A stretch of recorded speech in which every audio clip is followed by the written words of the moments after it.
Hervey Bay, I did some provisioning, and then instead of going straight up to Burnett Heads, I decided to head back to the west coast of Gari again, and then head straight across, which would be my first time losing the sight of land on my trip north. For this episode, I decided to make it really long, because there's quite a bit of footage, and I just thought I'd see if you guys like it. Message in the comments below what you think about it. I've also put some markers in the chapters so you can skip ahead quickly. And now to a bad sleep in Hervey Bay. It's a big southerly coming at about 11 p.m. But literally before that there's a big northerly. And so there's no places that really offer protection from both, so you're going to get one of them. And so I've opted to cop the northerly, which I'm now copping completely on from the ocean. There's no protection whatsoever. So it's just everything building over, you know, the ocean's distance. And it's letting me know. So yeah, I'm just gonna hang tight, and it's gonna get worse for the next 3 or 4 hours. It's a bit seasicky under there because you're just going back and forth and you're not doing anything and you're sitting around inside. So that sucks, and there's not much to be done about it. I have one flopper stopper out still, but it's just head on now, and it was trying to, like, the big flopper stopper I had on was on the spinnaker pole, and that was trying to rip itself apart, so I've taken that one in. And that one's, the one on the boom is a lot stronger, and the boom is a lot stronger itself, so that one can stay out to try and do a tiny bit of help, but it's not helping a lot. It's just a shit night ahead, basically. Yeah, you got to take the bad with the good, and I've had a lot of good, so it's time to have some not good. Yeah. So the wind has switched. Woo! I hadn't really thought about this, but it's switched at least. So when the southerly comes in, it looks pretty strong and bad, but it'll be getting the waves down, which will be really nice. But at the moment I'm with a westerly. So it's just gone from northerly to westerly now. And so that's put me beam on to all these waves. And the funny thing is it's still blowing real strong northerly from Lady Musgrave. So like kind of, you know, 50, 70 miles of scope to get the waves. Yes, that's pretty funny. So I'll probably only have a couple of hours though of being beam on, getting bashed around, and so yeah, it's all about learning, isn't it? Or maybe not, because I just keep on making the same mistakes. So I spent 3 days in Hervey Bay provisioning, and now there's no wind, but you can see we're moving along. You can see the sand underneath us. I thought that was wind for a second, but it's not actually wind, it's tide. We're literally just floating up towards where we want to go by the tide, and you can see this is like where the tide's moving from shallow to deep water. Pretty cool. You can see the ripples along the changing colour there. It's just so nice to be able to see the bottom. There it is, just there, 3 or 4 meters underneath. Projects and sailing working in harmony. I can't actually really cut this now. I've started filming, can I? That's amazing. You get the idea. Show you what I'm making in a sec. Gosh, I had a good day today. I changed what was there used to be stairs running up there, but it's a small boat, and so in small boats you have to make space. You have to create space. I saw this on someone's YouTube, having the fridge here, so I just got a fridge. So I haven't got much in it, but it's very exciting. And so now I'm using this as a step. I use the old ladder to prop it up and make it nice. And I've also got a couple of amps coming in here. I saw this on another sailing YouTube, so I'm copying everyone shamelessly. I still need to hook it up and make it all nice and whatnot, but yeah, this is bringing in 2 amps, which usually that thing brings in nothing in the afternoon when the sun's going down. So hoping in the mornings and the afternoons I can actually capture a bit more energy, which will make a massive difference, and also during the day. Yeah, I was bringing in 8 or 9 amps at one point today, which is so much better than like the 3 I maximum I have normally coming in. So I'm looking forward to power so I can run trash cop here. Yeah, it's also just such a beautiful part of the world. I'm back at Platypus Bay. I'm a repeat offender. I couldn't keep away. It's just so clear and just so goddamn nice that I had to come back. I'm going to spend a night here. I've already spent a night here. Then tomorrow I'm going to head to the north. The northern tip of Platypus Bay, and then I'm gonna zhong across to Burnett Heads, Bundaberg area the day after. Yeah, which I'm really excited about. It's going to be pretty on Saturday and Sunday, so but not too bad here because it's going to be protected from Fraser. So I'm just going to make it to Bundaberg on Saturday, chill out on Sunday, and then see whether I'll go up the coast or if I go up the islands, Lady Musgrave and whatnot. I'd much rather go up Lady Musgrave, but let's see how the wind and the waves are doing. So I'm doing faster than walking pace, as you can see from the people on the beach. They're going the other way now, so it doesn't really help. Yeah, so I'm just heading up Platypus Bay. Had a real nice sleep there last night. It's nice going really, really close to the shore here. Yeah, you really get to, it's like a tour, you get to see everything. I'm just chilling. I'm just doing 2 to 3 knots, maybe even 3.5 now, but I'm just towing this because I'm gonna get out at lunchtime, and the half a knot or whatever I don't really care about because yeah, I've only got like 15-20 knots to do today. Or miles to do today. So yeah, I think I'm gonna try and do what I did yesterday and work underway. So I'm gonna try and tidy up the wiring of all the little bits of the panels. The panel's going really well so far. It's pulling in like 4 or 5 amps, which is just revolutionary compared to what I've been doing. And also the fridge is doing well too. It's yeah, it uses like 4 or 5 amps to, or maybe even like 3.5-4 amps to cool down. But then it uses almost like, you know, it won't use anything. So it'll use like 4 or 5 amps for 5 or 10 minutes, and then it won't use anything for the next hour, and then it kind of does that. Oh, this is great, actually. Look at that. I'm gonna go as close as I can to the beach today. Yeah, when I'm not using the autopilot, I'm gonna go as close as I can because this is awesome. It's like a bushwalk almost, a bush sail. Yeah, happy days. The wind got word of my plans and switched direction to be a tailwind to a headwind. So, no more projects, but that's okay. I'm gonna make the most of it and buckle down and put up the mainsail and get as close to the land as I can to reduce some of this chop. It's my new theory that towing a dinghy causes wind. I haven't towed it for ages and there hasn't been any wind, and now here it is. So if you ever need to like that one, and also putting the autopilot on and going inside, that will also cause wind. So that's where wind comes from, which is good to know.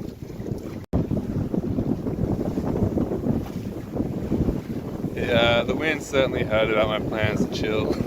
I'm doing good time, but there we go. The dinghy, we're doing 6 knots or something. I don't want to reef this by myself right now, but when I can just, you know, I'm just like trying to get in. It just keeps on blowing me back out again. And I know like there's a limit because that's the north end, so it can't keep on doing this to me, but it's, yeah, it kind of just like, oh, you can get in, and then whew, wind changes direction, and then it blows me a different way, and I can't get in again. I'd really like to just get in, put the anchor down, have some lunch, have a chill out, and then it'll be an easier wind I'll be going into for the rest of the day. I'll be like, it'll be behind me, I'll be chilled out, but yeah, I'm looking forward to getting back in. I mean, you know, I'm pretty appreciative. I'm doing like 5.5, 6 knots, so that's good.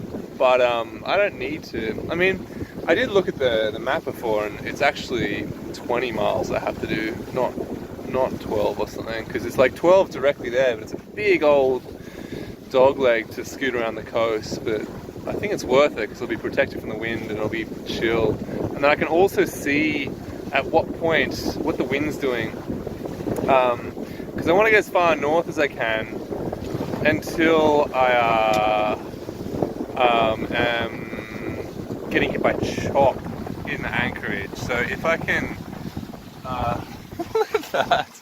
Wait, let me go again. Oh, come on, do it for the camera. Oh no, you're not into it. Oh yeah, you kind of get the idea. Yeah, I want to go as far north as I can until the anchorage is awful, because to keep out of this chop. And so I think it is worth sticking by the coast. I was just really looking forward to a really chill, downwind, sitting in the sun kind of day.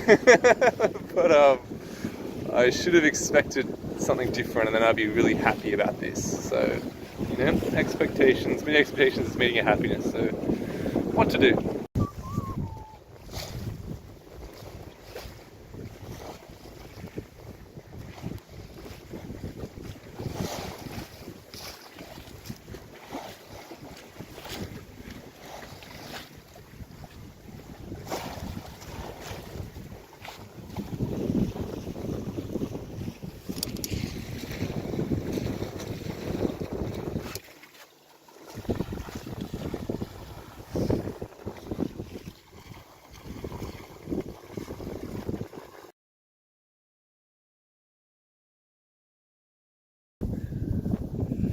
Look at all the crabbies.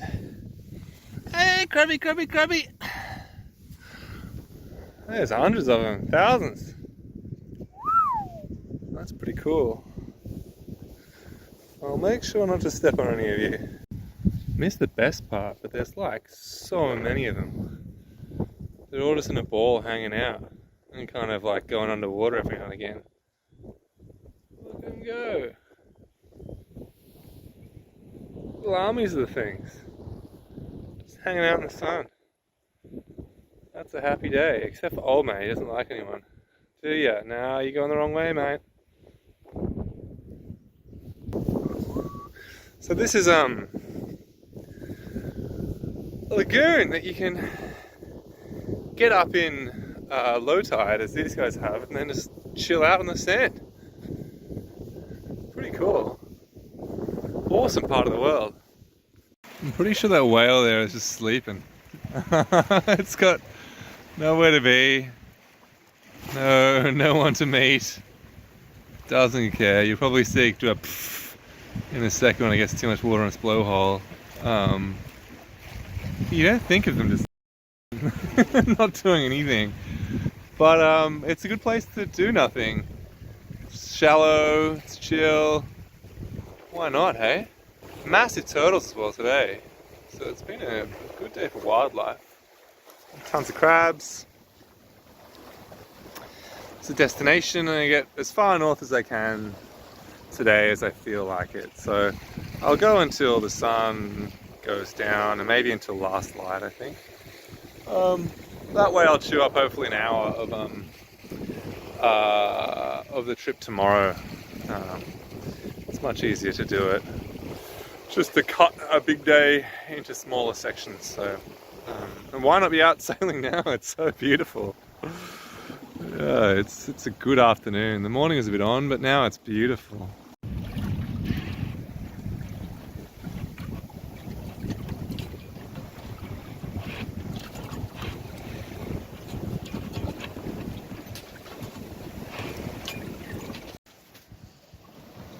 It was always going to be one of those days today.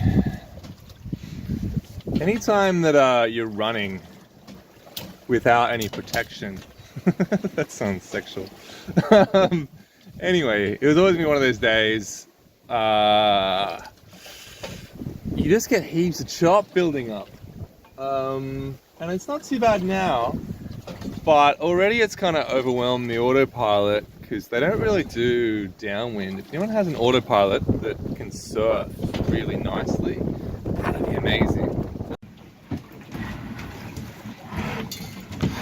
So I was just putting some shit on a RoboCop before about not being able to go downwind, but it's really stepped up the task, and I also just I think I'm traumatized from that section up to up Rainbow Beach with 30 knots, and I just was thinking it was going to be like that, which was shit house. and RoboCop really didn't work at all. Like, fair enough, it was hard surfing. It was really bad, and today isn't that bad really. It's only like 15 knots, which is fine. To go downwind, because there's like 50 miles that it can build up today, and I was expecting it to get as bad as Rainbow Beach. That's why I think I was a bit down before, but it hasn't. So it just turns out that I guess like if it's just 15, maybe 20 knots, I think it was before, 15 to 20, it's fine. And also I think I was being a bit critical because like when RoboCop was going along, the jib was backfilling when it surfed incorrectly, but half the time the jib backfills when I surf incorrectly too, so whatever. As long as it's not like ripping itself apart or feeling like it's going to. And the good thing is at 15 knots, it doesn't really want to do that, it doesn't feel like. I'm pretty happy just to let it do its thing. The very different thing now to in the recent history as well. Look at that, 13.5 volts. Oh, how good is that? We're drawing like 6-7 amps, which is just so great. So it also means I don't have to use RoboCop sparingly. I'm just using it as much as I can.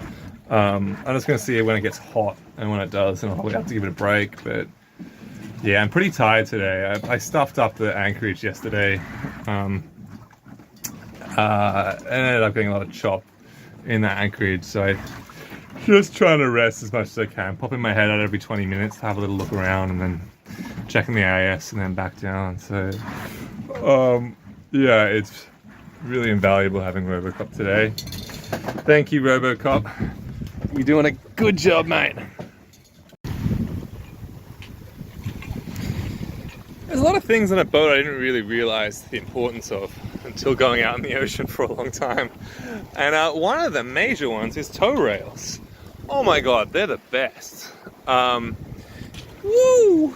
Because it's always just flopping you everywhere, the ocean. And you're really always looking for something really like steady to keep you where you need to be. And tow rails are really, really great at that. Yeah, I'd never really used them until I went out, and now I use them all the time. And it's amazing, just like, yeah, this boat was really designed for the ocean. It's tiny, and it's uncomfortable a lot of the time, but it's pretty safe.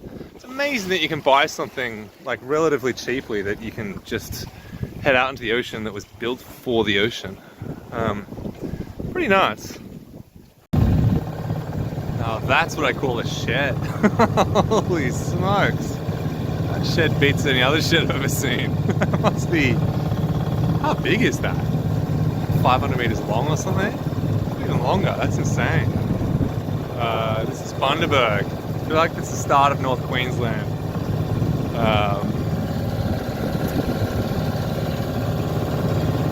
Yeah, here it is. It's very industrial, but